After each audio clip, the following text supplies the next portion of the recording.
that moment. Yeah. I'm David Ruiz, and I'm a BOC certified athletic trainer. Another great strength and conditioning tool that we can use in the athletic training facility is a sled. Now, granted, we're here on the beach, but these are made to go across hard floors. They're portable, they're easy. You may not have 45-pound plates in your athletic training facility, but you should. We really need to be loading our patients a lot more than we are. So we can do a forward walk, we can load her at the waist. So maybe she's got some upper extremity or cervical thing going on that we can't really load this directly, but in this position, we're training the stabilization of the whole body. We're going to look at all of our DNS principles, elongating the spine, nice centration of all the joints, good glute action, maintaining a nice relation between the ribs and the pelvis, so bringing those ribs down, avoiding any kind of hourglass syndrome, so breathing wide, breathing low, not high, but low. That's it. There you go. Relax your arms. Good. She can lean into this a little bit, and when she leans in, we can see how that loads her, and if we need to correct anything.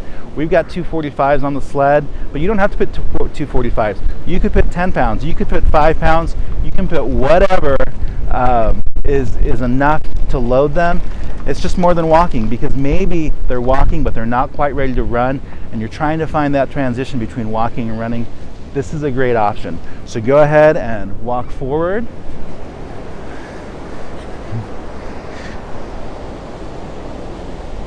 Great. This really allows us to look at her walking with load. We can really evaluate her ability to maintain sagittal stabilization, her ability to pull that weight. And then when she comes back around, we can just reverse it, and she can go into a backwards walk. So we can see her getting into a nice deeper squat position, and we can look for all the same principles. Another great way to load someone with the sled is an over-the-shoulder strap, so they can walk forward and load their shoulders and really direct that load all the way through their body. Good. They can turn around and walk backwards with it.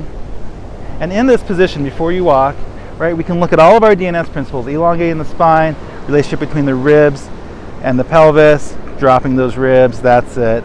Bring the part of your spine here, that's it. Breathe wide, breathe low, nice centration of the hip joints, good glute activation, nice support function with the feet, big toe, little toe, calcaneus, and she can walk backwards now with that.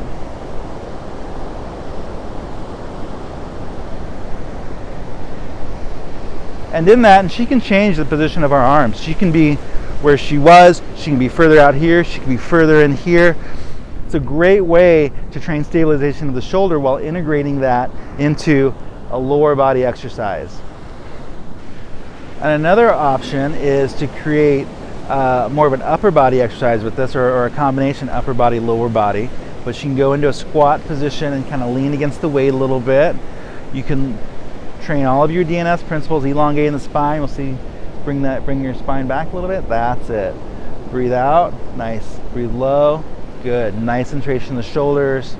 We want to centrate the hip joints, really use those glutes. Nice position of the feet, calcaneus, big toe, little toe. And from there, she can do a row with it, and then step back, and a row. And you can stand all the way up and step back. That's it. There you go. One more row. That's it. And as they get stronger, they can go to the same thing and do it with single arm. Fantastic. Now, I realize in your setting you may not have a beach, but like I said before, these sleds are made to be indoor-outdoor use. Adjust your weight accordingly. You saw in some of these exercises, maybe the weight was a little too heavy, but just gauge that with your patients. Again, you could do this with 5 pounds. You can do this with 10 pounds. It's just about loading your patient more than just their body weight once they can tolerate that. I see a lot of challenges with people transitioning from walking and running, and loading someone on a sled in many of these different ways is a great way to transition them, to load them more than walking but not quite running, and to integrate full body motions. She could have a knee injury, she could have an ankle injury, a hip injury, anything upper extremity, anything spine.